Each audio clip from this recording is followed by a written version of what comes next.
Puji dan syukur marilah kita panjatkan kehadirat Tuhan Yang Maha Esa yang telah melimpahkan rahmat dan hidayahnya kepada kita sehingga kita dapat berkumpul dalam acara sosialisasi praktek budaya positif di SMA Negeri 1 Tenjo.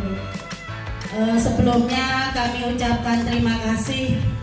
Kami bertiga nanti sebagai timnya namanya PBB SMA Negeri 1 Tenjo, belajar bergerak bersama CGP Angkatan 7 dari SMA Negeri 1 Tenjo. Acara tidak perlu serius, santai, tapi bermakna. Asik. Terima kasih. Untuk acara selanjutnya yaitu sambutan yang akan disampaikan oleh Ibu Kepala Sekolah kita. Terima kasih. Bismillahirrahmanirrahim. Assalamualaikum warahmatullahi wabarakatuh. Menjadikan puji dan puja kehadirat Allah Subhanahu wa Ta'ala, memasuki tahun 2023 ini kita masih diberikan sehat dan afiat, diberikan kesempatan oleh Allah Subhanahu wa Ta'ala untuk kita terus menimba ilmu. Kita pada kesempatan hari ini sengaja Ibu menggunakan waktu hari Selasa karena 3 guru CGP ini memohon kepada Ibu untuk bisa kiranya menyediakan waktu untuk menyampaikan apa saja yang ilmu yang sudah didapat oleh mereka. Tadi betul-betul mereka itu mendapatkan diklat yang sangat ketat Bapak dan Ibu. Ini selama 6 bulan ke depan dan akan mengadakan kegiatan ini, yaitu membagi praktek baik kepada kita sebagai teman-teman yang ada di satuan pendidikannya itu selama kurang lebih 3 kali Bapak dan Ibu. Mudah-mudahan nanti Bapak dan Ibu tidak bosan, tapi kita akan banyak sekali mendapatkan berbagai ilmu dari ketiga CGP ini. Mudah-mudahan Bapak dan Ibu ini yang masih muda-muda nanti ya, untuk ada lagi sudah dibuka periode ke-9 Bapak dan Ibu. Periode 9 sudah dibuka kembali, tidak menutup kemungkinan baik kepada PNS, ASN maupun honorer ya. Honorer dicoba saja mengikuti pendaftaran. Untuk lulus atau tidaknya nanti kita bisa mengulang lagi gitu ya. Coba ikuti, banyak pengetahuan baru ya, banyak inovasi baru yang akan Bapak Ibu ikuti, dapati di dalam kegiatan CPG itu. Selamat mengikuti. Hari ini kita akan mendapatkan ilmu dari 3 pemateri, Ibu Laras, Ibu Yekti, dan Pak Rusmaini. Terima kasih Ibu Laras, Ibu Yekti, dan Pak Rusmaini sudah mau berbagi kepada kita semua. Dan ya, Ibu berharap Bapak dan Ibu karena masih muda-muda semua ya, semangat untuk mengikuti berbagai macam perubahan regulasi yang ada di dunia pendidikan. Terima kasih atas perhatiannya. Kita sambil menunggu teman-teman kita yang belum datang karena hujan barangkali ya. Mudah-mudahan nanti teman-teman kita yang belum datang bisa mengikuti kegiatan ini semua. Terima kasih atas perhatiannya. Billahi taufiq wal hidayah. Assalamualaikum warahmatullahi wabarakatuh.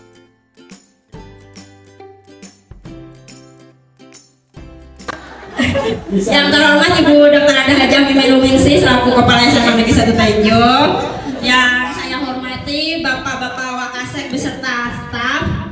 Yang saya hormati Bapak Arsip Paris. Mudah-mudahan cepat diberi kesembuhan ya Pak. Kemudian yang saya hormati juga Bapak Ibu Guru SMA Negeri 1 Tenjo yang pada kesempatan pagi ini hadir ke dalam acara kita Bapak Yekti, sosialisasi budaya positif di sekolah. Tadi Bu Yekti menyampaikan apa arti kita tanpa kepala sekolah, ini juga apa artinya kita tanpa Bapak Ibu di sini. Kalau hadir di sini, kita mau sosialisasi sama siapa gitu. Jadi saya ucapkan terima kasih banyak kepada Bapak Ibu guru yang sudah menyempatkan kehadirannya, walaupun masih pengen tidur-tiduran, masih pengen nonton drama Korea, masih pengen bercengkrama dengan keluarga, tapi alhamdulillah banyak yang hadir. Berarti tadi saya hitung ada 25 teman tangan Bapak Ibu. Ibu ya, karena kami hanya bermaksud untuk berbagi. Ya Pak Rus ya Bu Yenti ya. Jadi di sini tidak ada siapa yang lebih pintar, tidak ada siapa yang lebih hebat, tapi kami bermaksud untuk membagikan apa yang kami dapatkan ketika mempelajari materi budaya positif di sekolah. Seperti itu Bapak. Nah, sebelum masuk ke budaya positif, ada pertanyaan pemantik. Next Bu Yenti. Bapak Ibu guru setuju atau tidak? Yang pertama, hukuman dapat mendisiplinkan anak. Setuju? Saya juga jawab setuju waktu itu. Yang kedua, pemberian hukuman dengan hal positif seperti membaca atau membersihkan halaman sekolah dapat meningkatkan disiplin anak. Siapa yang pernah melakukan ini Bapak Ibu? Semua, saya juga pernah. Iya. Setuju atau tidak? Setuju. Memberi penghargaan dapat meningkatkan motivasi belajar. Penghargaan itu seperti kalau kamu jawab Ibu kasih permen, kalau kamu itu dapat bintang. Setuju? Setuju semua Bu? Siap-siap nih Bapak Ibu ya, kita berubah.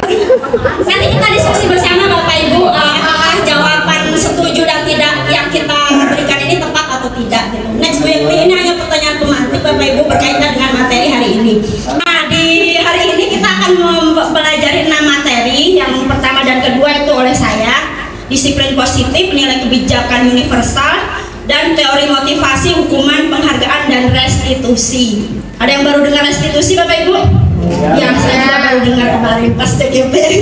Yang ketiga, keyakinan kelas dan kebutuhan dasar manusia. 3 dan 4 akan disampaikan Bu Yeti, 5 dan 6 akan disampaikan oleh Pak Rus. Pak Rus itu sudah praktek itu segitiga restitusi ya Pak Rus ya. Next Bu Yeti. Materi yang pertama, disiplin positif dan nilai kebijakan universal. Disiplin positif ya, kita kan tadi udah setuju ya tiga-tiganya tadi ya, kasih hukuman dan sebagainya. Lanjut. Sebelumnya kita gini dulu Bapak Ibu, saya kasih kertas. Ya, saya di sini Pak Rus tahu nih Pak Rus lah.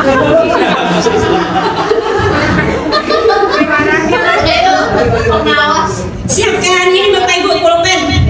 Cari setelah ini Bapak Ibu cari pasangan. Setiap orang harus punya pasangan. Setiap. Ayo. Nah, sudah siap pulpen Bapak Ibu? Ada A dan B. A dan B itu berarti kalau A-nya Pak Rosid, B-nya Pak Yogi. Benda atau sesuatu yang sangat berharga untuk Anda. Bayangin dulu Bapak Ibu punya benda berharga ditulis di kertas itu. Benda ya, benda. Iya, atau sesuatu. Boleh di sini juga boleh sih kayak gitu. Pokoknya bebas. Pokoknya sesuatu yang Bapak Ibu anggap paling berharga. Si A mana si A? Pegang. Sekarang teman Anda si B mencoba. Si B semua tenaga buka kepalan tangan si A. Boleh dengar? Irfan nih sama Mas Adit. Misalkan pertahankan kan? Ini kita akan mengubah mindset Bapak Ibu. Dalam kegiatan ini sesungguhnya siapa yang memegang kendali atau kontrol untuk mempertahankan atau membuka kepala tangan? Jadi kita iya, benar. Maksudnya angkat tangan gitu, jangan geroyokan. Ya sebelah sini. Siapa yang punya kendali penuh Bapak Ibu? Bapak-bapak. Diri kita sendiri. Mampu membuka kepala tangan dan siapa yang mampu mempertahankan kepala tangan. Tapi tanpa kita hitung tadi banyakan yang mampu mempertahankan kepala tangan ya Bapak Ibu. Karena itu adalah sesuatu yang berharga dan sesuatu yang kita miliki dan harus kita pertahankan. Apa sih hubungannya dengan materi hari ini? Next. Apa hubungannya dengan materi hari ini? Awas bacanya hati-hati ya. Perubahan paradigma pembelajaran. Mama Gigi, next. Siapa yang mampu membuka kepala tangan? Kan udah. Ini siapa yang memegang kontrol diri sendiri? Iya. Siapa diri sendiri?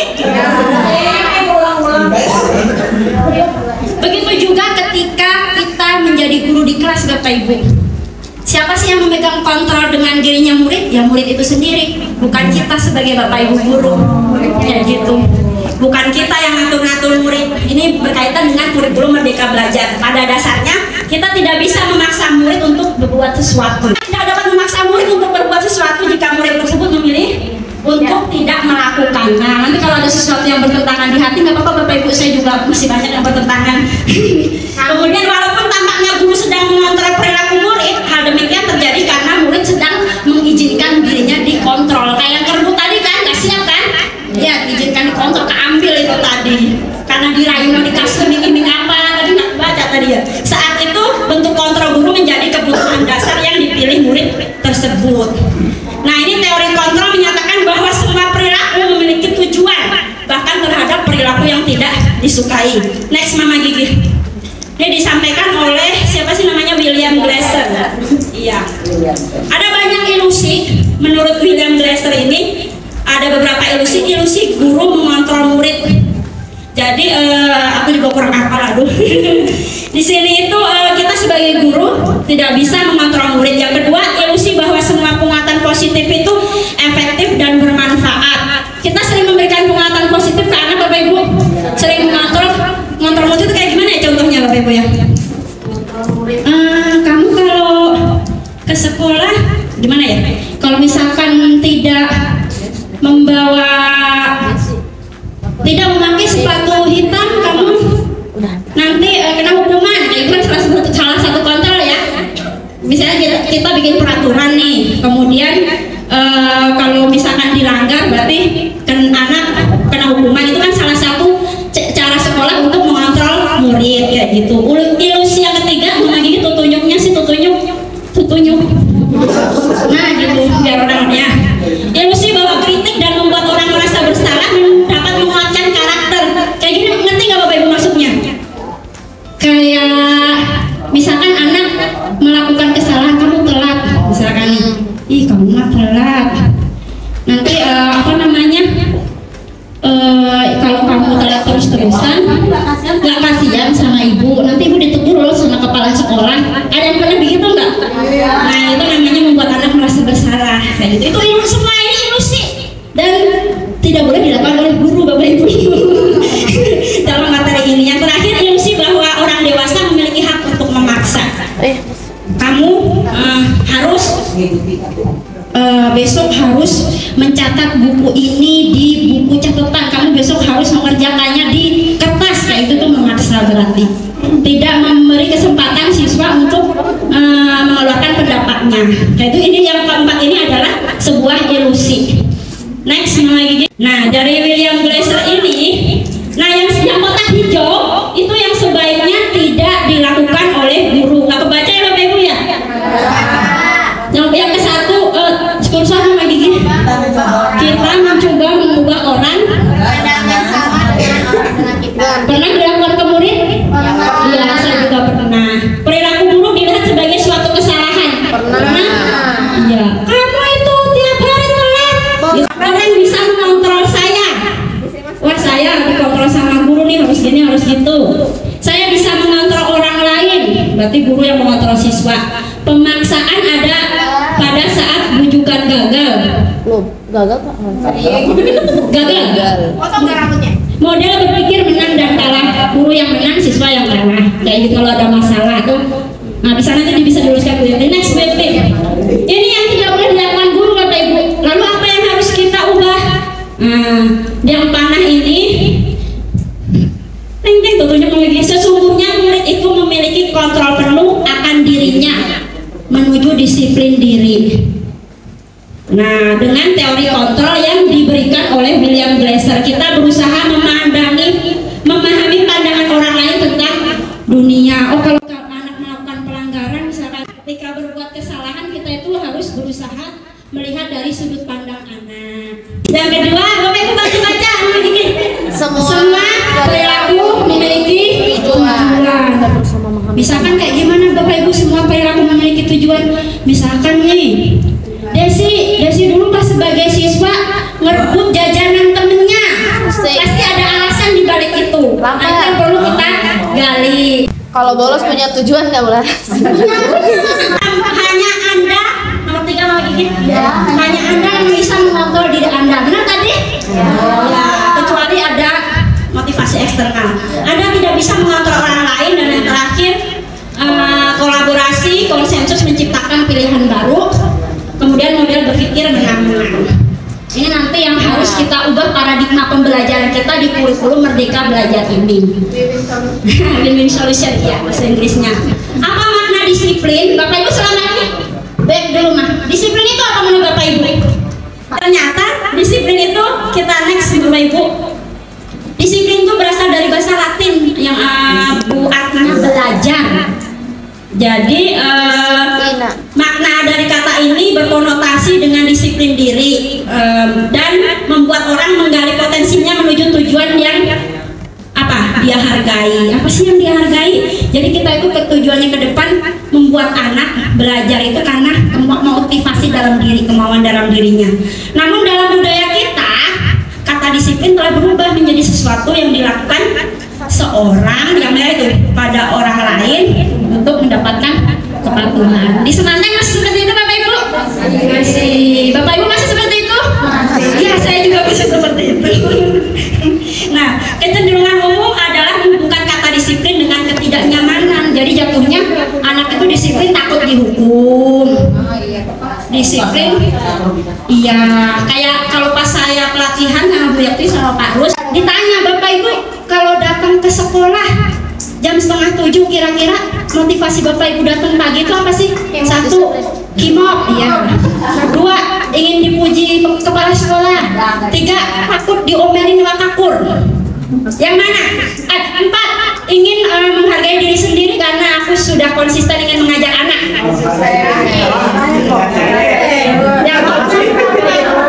Ya pura-pura nomor 4, tapi yang tahu hanya Tuhan yang tahu diri kita. Nah kalau kita Bapak Ibu sudah bisa nyampe ke nomor 4 itu, kita sudah masuk ke dalam disiplin diri, punya motivasi intrinsik. Begitu juga dengan anak ke sekolah itu mau ngapain? Takut dihukum sama guru kalau nggak masuk, mau belajar atau pengen dapat bintang kayak gitu. Ada ya next Mama Gigi Gojek. Ini udah ya. Jadi makna disiplin di sini belajar kontrol diri dengan menggali potensi kita agar tercapai tujuan mulia, yaitu sesuatu menjadi seseorang yang kita inginkan berdasarkan nilai-nilai yang kita hargai. Nilai-nilai yang kita hargai. Apa sih nilai-nilai yang kita hargai Bapak Ibu? Nanti akan disampaikan oleh Bu ya. Nah, nilai-nilai yang kita hargai ini secara umum di Mularas namanya nilai kebijakan universal. Nilai-nilai kebijakan ini yang harus diyakini anak-anak untuk menuju disiplin positif. Nah, kita kembali ke pertanyaan pemantik tadi. Jawaban kita tadi kira-kira gimana Bapak Ibu? Bapak Ibu yang bilang ya. Iya, kalau menurut paradigma kurikulum baru berarti kita semua salah, termasuk saya.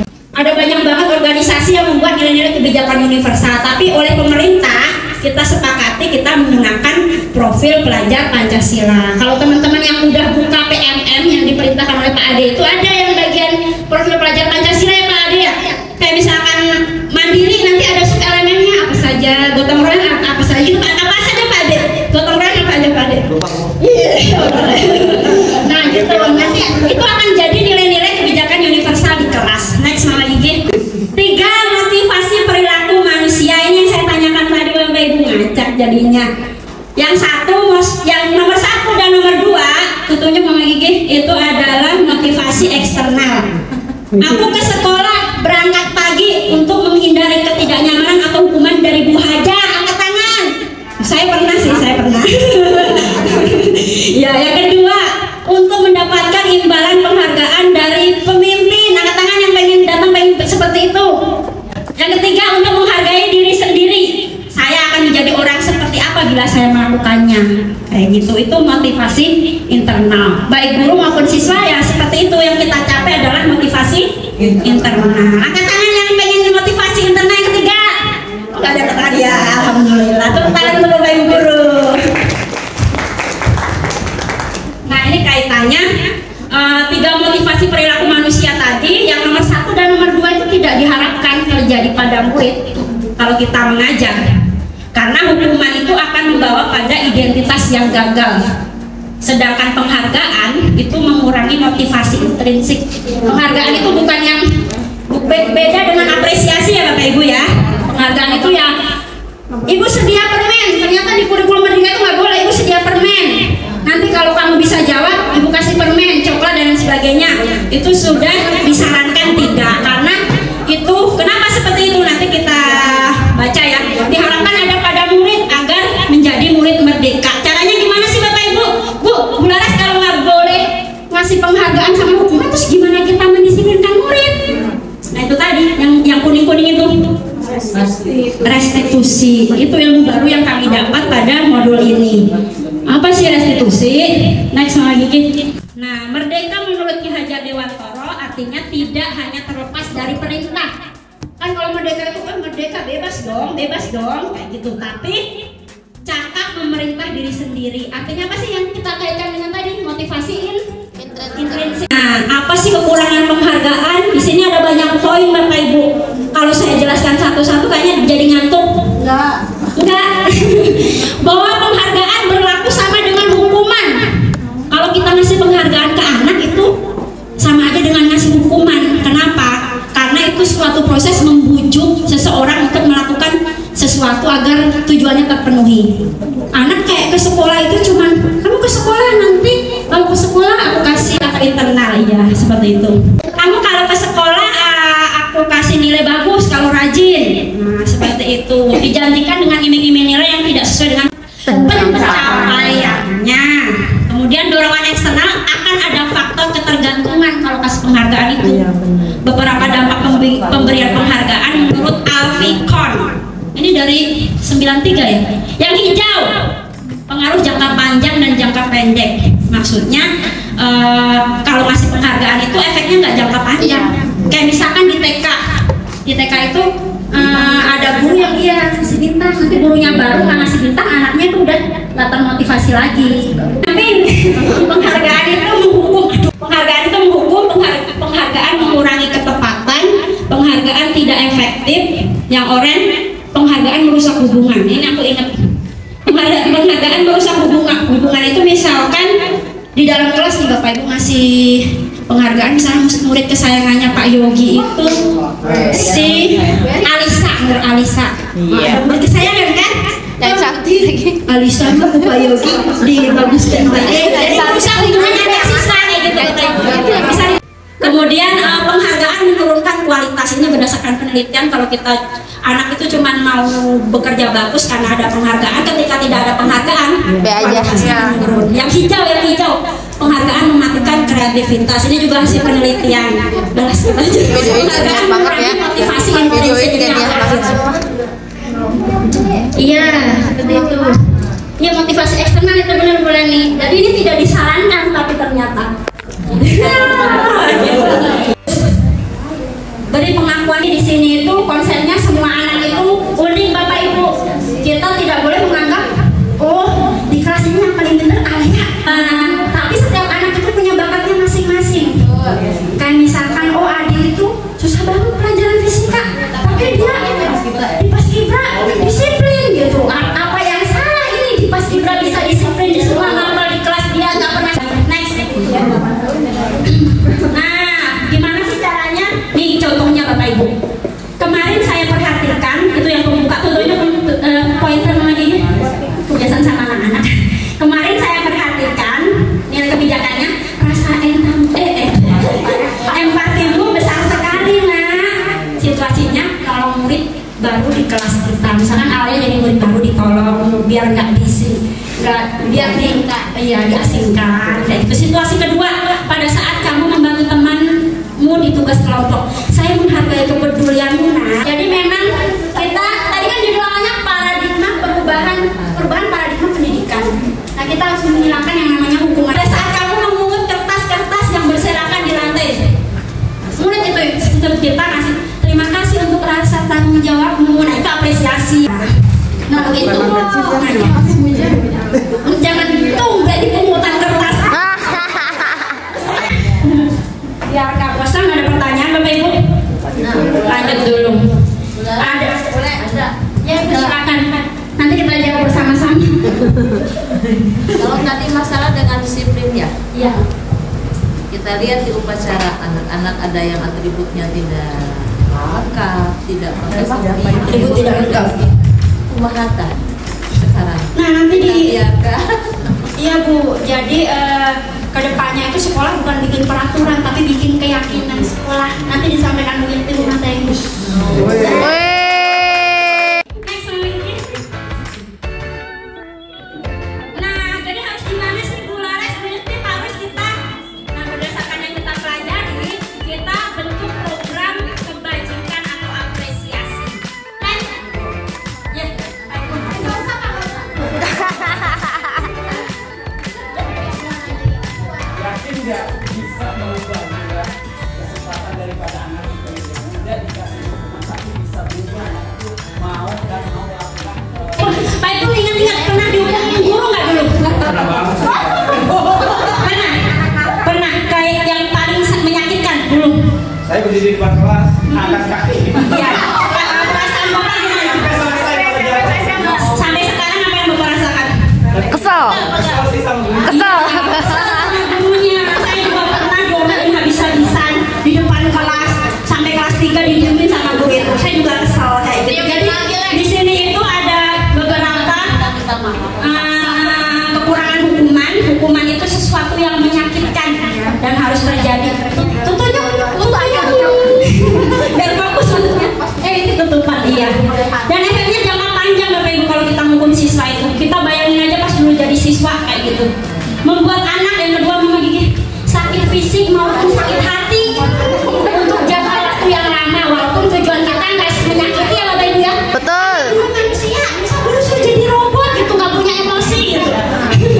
Walaupun nggak belajar dari sakit hati menjadi cinta ya Mas. Ya sih. Anak membenci kedisiplinan. Seperti yang disampaikan Bu Reda tadi Pak Ipun, kalau kita menghukum, jadi anak itu ke sekolah cuma takut dihukum. Kalau anak yang memberontak malah lebih cenderung melawan, seperti itu untuk melanggar. Sampai ada istilah pas kita sekolah dulu, aturan itu diciptakan untuk itu. Karena rasa bersalah dipengaruhkan merasa tidak dihargai. Pernah dihukum sama guru dan merasa Pernah. ada suatu kalanya kita itu belum bikin kesalahan itu tidak disengaja gitu loh. Ya. Sama gurunya kamu itu tiap hari telat. Tidur. Ada juga konsekuensi Bapak Ibu, beda hukuman dan konsekuensi. Konsekuensi itu sesuatu yang harus terjadi. Kayak gimana sih Bu Laras membuat anak merasa tidak nyaman dalam jangka waktu pendek. Ini kalau Bapak Ibu mencatat 100 kali atau nyebut di dalam buku kalimat saya tidak akan terlambat lagi karena terlambat ke sekolah. Siapa yang pernah kayak gini? Saya nggak pernah. Nah, ini hukuman atau konsekuensi Bapak Ibu? Saya kasih tahu satu. Hukuman atau konsekuensi nggak apa salah? Hukuman. Harus misalkan Pak Rosi pas sekolah dulu ngambil merusak pulpennya temennya, pensil temennya. Terus temennya lapor ke guru. Kalau gurunya bilang kamu itu merusak pulpen temenmu lagi 10 kali, itu hukuman atau konsekuensi?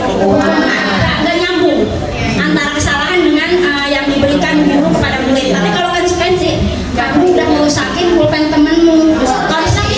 Konsekuensinya kamu harus diambil ya surat akibat. Kalau dia terlambat itu tidak ada hubungannya dengan mencatat. Ini apa kalau terlambat? Terlambat konsekuensinya apa? Ketinggalan jam pelajaran. Konsekuensinya bisa mengikuti pelajaran tambahan setelah pelajaran selesai. Setelah sekolah. Lari mengelilingi lapangan basket 2 kali karena terlambat hadir sekolah. Guru Semantan. Murid diminta untuk push up 15 kali karena tidak menggunakan masker. Menggantikan kertas tugas teman yang dikerjakan. Memberikan membersihkan tumpahan air di meja tulis karena tersenggol. Murid lari mengelilingi lapangan lari mengelilingi lapangan basket 2 kali karena terlambat 10 menit di pelajaran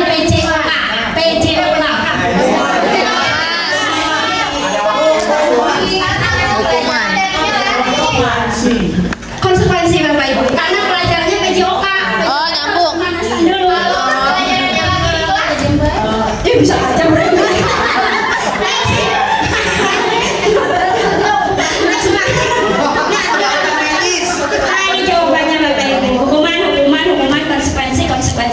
Konsekuensi. Jadi konsekuensi itu ada sebab akibat. Selain hukuman, penghargaan dan konsekuensi, ada yang namanya restitusi. Tadi Bapak Ibu ya, proses menciptakan kondisi bagi murid untuk memperbaiki kesalahan mereka, sehingga mereka bisa kembali kepada kelompok mereka. Gimana sih caranya?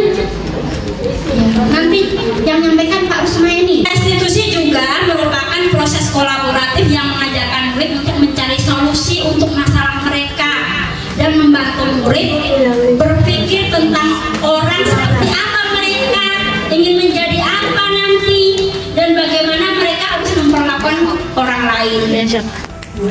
Ini kayak gimana ya? Kayak misalkan Pak Nader pas jadi murid kan rebutan cewek sama Pak Rosid. Sampai bertengkar. Ada guru BK datang, Pak Arif dipanggil. Nah, kalau hukuman itu kalian di sekolah berantem dulu sampai keliling 10 kali, itu hukuman. Nah, kalau restitusi itu nanti dipanggil, ditanya permasalahannya apa, nanya dari sudut pandang anak, permasalahan kamu apa, terus keyakinan apa yang kamu langgar, kemudian solusinya apa, itu semuanya harus keluar dari anak. Kayak gitu. Kita disuruh jadi guru BK semuanya, benar Bu Rasna. Jadi kalau ada permasalahan, setiap anak direstitusi seperti itu Bapak Ibu. Next, kalau hukuman itu negatif seret itu membawa ke dalam identitas gagal, membekas sampai 20 tahun saya dihukum guru itu keingat. Iya. Kalau konsekuensi itu yang kita bilang tadi Bapak Ibu, ada aturan, terus sudah disepakati, terus konsekuensinya apa? Misalkan sesuatu apa peraturannya, mampukah kamu melakukan? Kalau misalkan lupa nggak pakai topi, itu kan aturan sekolah, aturan. Ya, jadi apa konsekuensinya kalau lupa nggak pakai topi? Ya, ada dibeliin kayak gitu. Apa Pak Rosid? Dibeliin. Itu guru yang baik. Itu konsekuensi. Pokoknya konsekuensi itu ada sebab akibat karena sudah. Restitusi ini yang jadi solusi Bapak Ibu. Restitusi adalah sesuatu yang merupakan pilihan, menguatkan murid dalam jangka panjang. Korban mendapatkan ganti, murid mendapatkan penguatan, masalah terpecahkan. Ciri restitusi nanti bisa dibaca sendiri Bapak Ibu. Bukan untuk menebus kesalahan. Kalau ada anak salah itu bukan, ayo kamu salah, perbaiki kesalahanmu, bukan seperti itu. Namun untuk belajar dari kesalahan. Kemudian tawaran bukan paksaan. Restitusi menuntun untuk melihat ke dalam diri, mencari kebutuhan dasar, cara yang paling baik, fokus pada karakter bukan tindakan, fokus pada solusi bukan nyari siapa yang salah, tapi fokus pada solusi, mengembalikan murid berbuat salah pada kelompoknya. Jadi kalau hukuman itu kayak, aduh aku udah dicat dari anak nakal, bisa jadi anak itu nakal terus gara-gara sekali dihukum, kayak gitu Bapak Ibu. Jadi itu dari SD. Untuk melaksanakan restitusi yang hijau ini, guru harus memahami 5 dasar kebutuhan manusia. Nanti disampaikan Bu Yeti. Membuat keyakinan kelas, disampaikan Bu Yeti. Memahami 5 posisi kontrol. Nanti Pak Lus, kita itu jadi guru, apa sih posisi kita sehari-hari, dan memahami segitiga restitusi. Next, mana lagi? Udah, next lagi. Enggak, itu bukan aku. Itu bukan aku. Udah itu saja Bapak Ibu. Terima kasih atas kerjasamanya. Mudah-mudahan sesuatu yang mengganjal dalam diri kita ini bisa kita selesaikan bersama-sama, dan kita bisa melaksanakan disiplin positif di SMA Negeri 1 Tenjo. Terima kasih. Aduh, ya silakan. Penyampaian materi saya tentang budaya positif, kurang dan lebihnya mohon maaf. Apabila banyak kata yang menyinggung, saya juga mohon maaf. Saya tutup dengan ucapan wassalamualaikum warahmatullahi wabarakatuh. Waalaikumsalam. Untuk Bapak Ibu semua.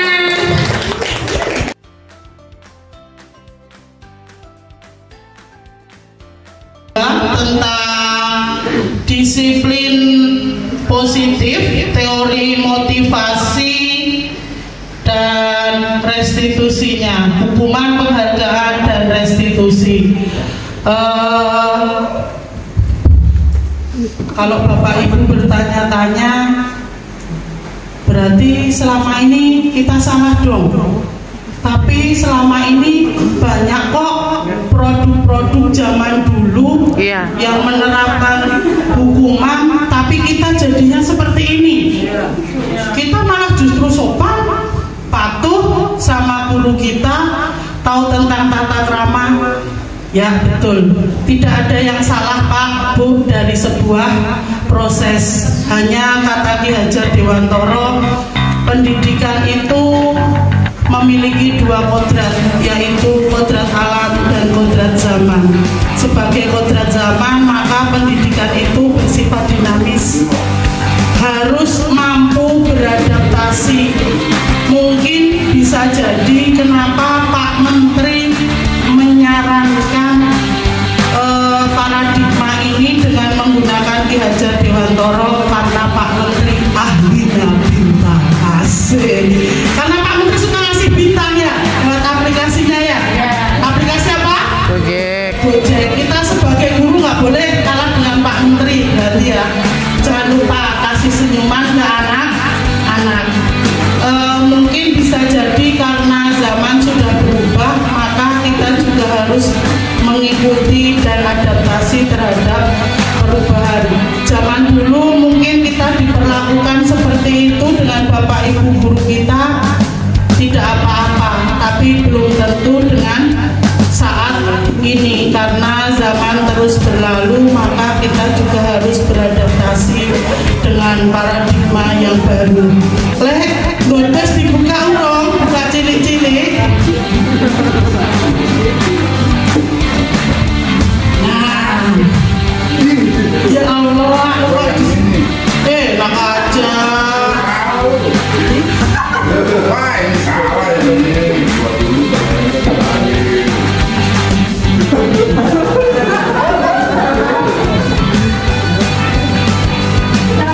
Ini namanya immobilisasi dalam kolaborasi.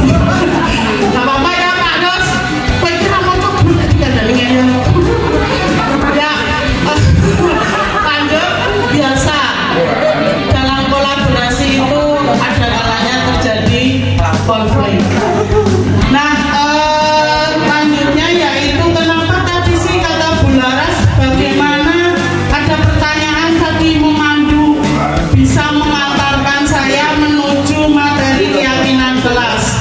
Kata Pak Abdul Rosid, Bu, gimana kata Pak Ibnu caranya dengan hukuman saja anak-anak itu masih ngeyel, apalagi tidak dengan dihukum. Pertanyaan saya, apakah dengan dihukum semua siswa-siswa kita nurut kabeh? Entah. Kenapa kalau dihukum aja melanggar, bagaimana dengan tidak? Makanya kita butuh yang namanya keyakinan kelas dan keyakinan sekolah. Lemus amat. Tadi Bu Laras belum ditepukin ya? Udah? Belum. Kalau itu buat kita semua ya. Coba pegang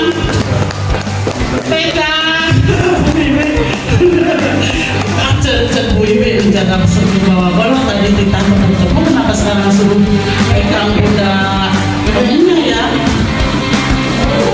Coba pegang pundak temennya. Masih orang mau instruksi toh. Coba pegang pundak kanan temennya semua. Pak Ibu kalau nggak punya pegangan boleh pegang pundak temennya. Masih ada? Sudah semua? Pasti? Oh iya, lumayan kan? Sudah pegang semua? Pundak temennya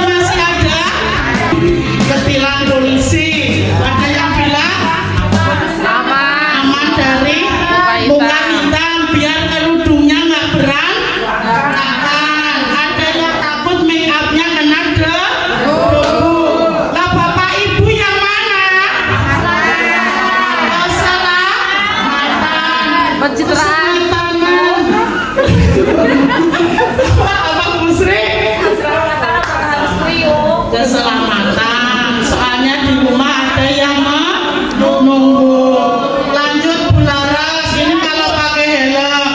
Kemarin ketika ketika COVID, kenapa sih orang-orang itu pada pakainya masker aja? Kemana-mana keluar bawa masker, sampai tukang masker online laris yang Desi ya. Kenapa? Ada yang bilang karena kesehatan. Yang kedua ada karena make up. Ada yang bilang apa lagi? Menutupi keburukan. Pipinya yang terbuka adalah tuh Reni.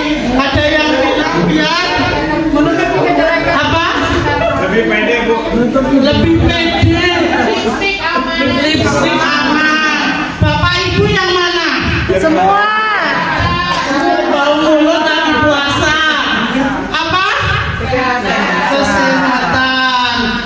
Berarti yang pertama tadi karena keselamatan, dan yang kedua karena apa yang tidak mungkin dari paradigma baru. Bapak Ibu aja sudah menyadari tentang sebuah motivasi intrinsik.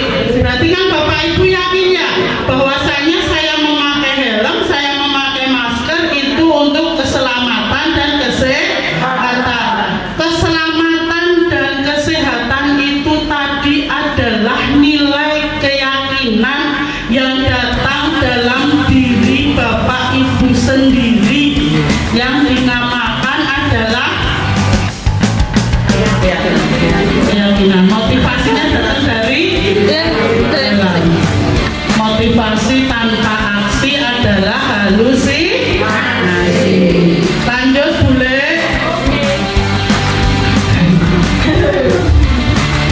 Nah ini nilai keselamatan atau kesehatan yang tadi disebut sebagai suatu keyakinan. Itu aku ya.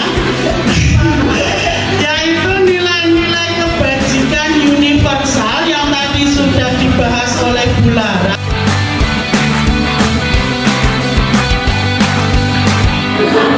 Jadi alhamdulillah saya sedikit tahu.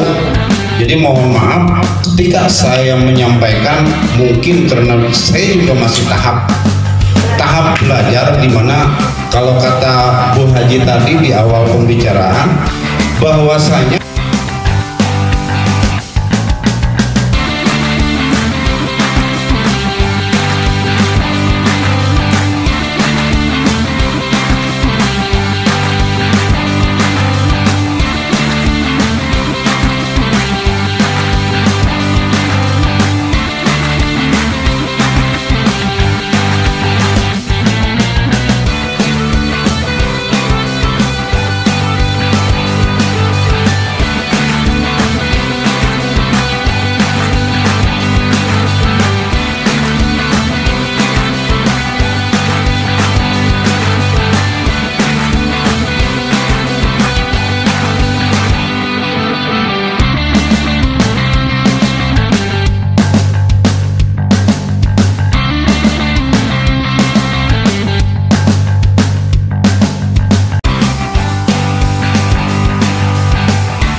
pembelajaran yang tidak diikuti oleh Dimas. Salah satunya adalah mata pelajaran fisika.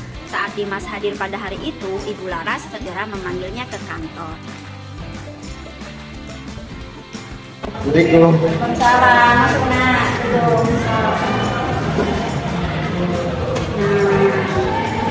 Dimas, terima kasih sudah hadir di sini.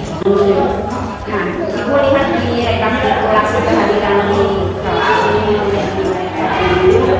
sudah banyak sekali Dimas Alfa. Itu juga baru bisa ketemu Dimas hari ini, betul? Iya, menurut Dimas udah berapa banyak Dimas Alfa? Ya kalau nggak salah dilihat di rekapan absensi ada 29. Itu semua mata pelajaran ya? Ya, enggak cuma fisika. Ya, di sini di fisika itu Ibu hitung ada 10 kali. Dan itu juga baru bisa ketemu Dimas hari ini. Menurut Dimas, alfa atau tidak hadir dalam keterangan itu hal yang benar atau sebuah hal yang benar atau sebuah hal yang salah? Salah. Tahu ya salah ya? Betul, itu sebuah kesalahan. Tapi kita tahu setiap orang yang pernah melakukan kesalahan jadi Mas ya. Itu juga pernah sering menyampaikan. Tapi yang terpenting di sini itu kita mau belajar untuk memperbaiki diri. Setuju? Mas sudah setuju.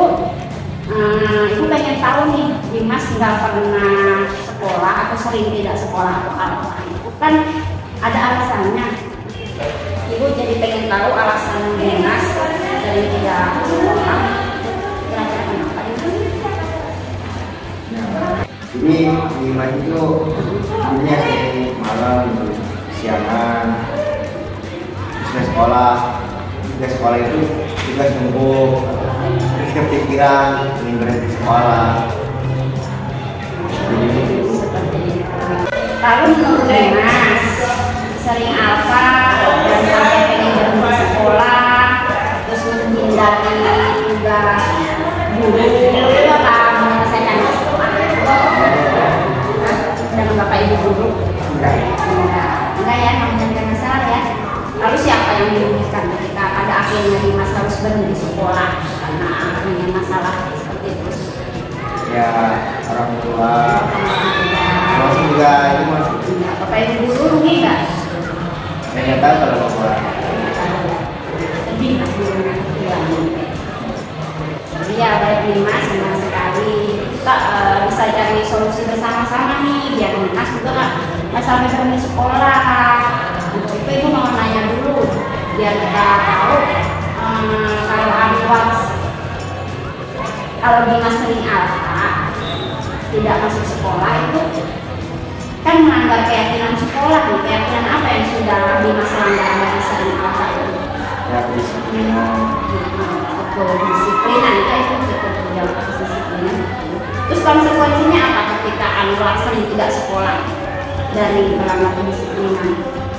Konsekuensi itu akibatnya kalau anak nggak sekolah jadi apa? Tugas-tugasnya dari guru. Iya, tugas guru jadi numpuk. Malas Jadi pusing. Betul sekali. Nah, kalau seperti itu,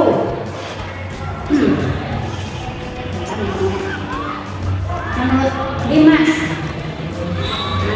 ada solusi lain yang menurut Dimas selain kan kata Dimas tadi Dimas jadi males nih sekolah gara-gara melanggar keyakinan kedisiplinan. Ada solusi lain kan menurut Dimas biar ada sih bagaimana ini terus berubah menjadi lebih baik, berubah menjadi lebih baik dengan cara sekolah sekolah menyelesaikan tugas-tugasnya dengan segala konsekuensi yang harus ditanggung ya. Jadi solusinya tidak harus berhenti dari sekolah seperti itu Dimas. Terus sekali selain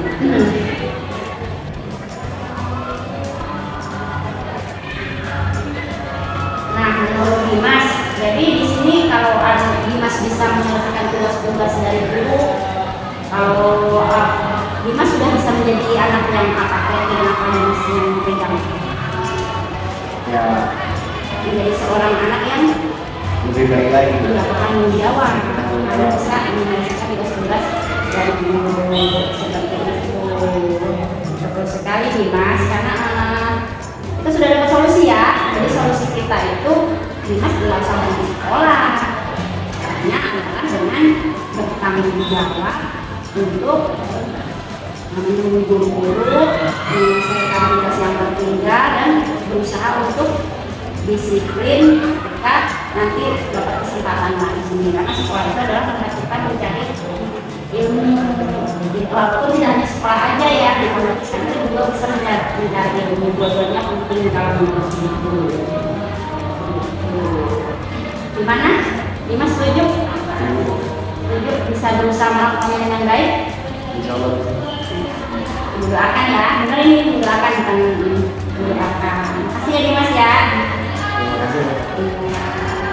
Jangan lupa sekolah lagi. Terima kasih Bu. Skenario 2. Kelompok Gita sedang melakukan presentasi proyek motor listrik sederhana di laboratorium komputer karena listrik di ruang kelas sedang bermasalah.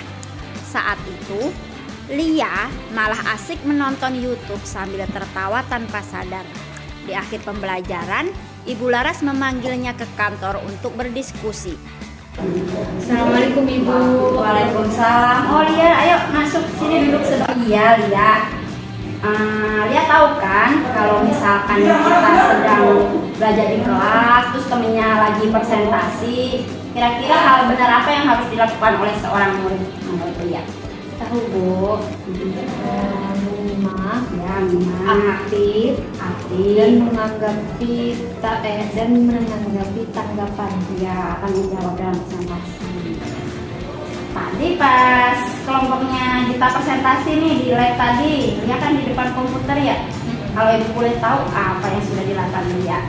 Maaf Bu, tadi Lia sedang menonton YouTube sambil tertawa dan tidak sadar. Maafin kesalahan Lia Bu ya. Syukurlah kalau Lia tahu apa yang sudah Lia lakukan itu kurang tepat di kelas. Ya, karena memang nggak ada manusia yang sempurna ya Neng ya.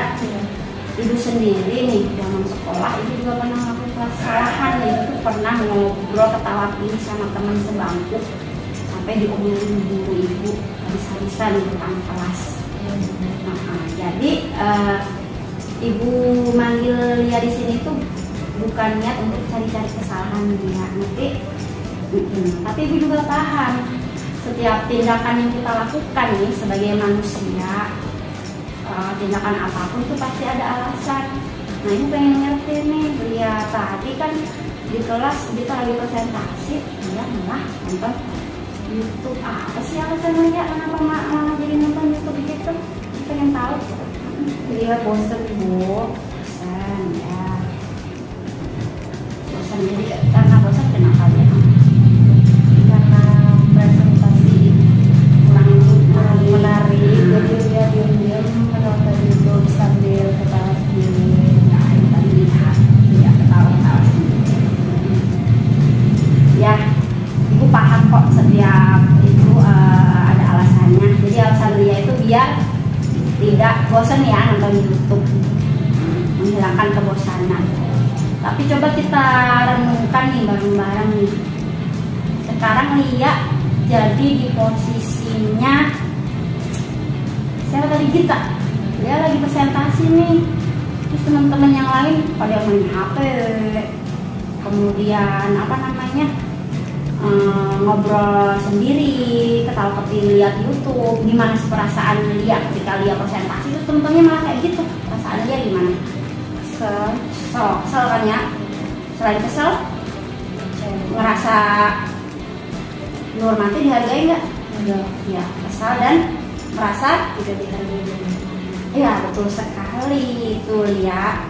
Saling menghargai itu sudah menjadi kesepakatan dalam keyakinan kelas kita. Keyakinan saling menghargai teman saat pembelajaran.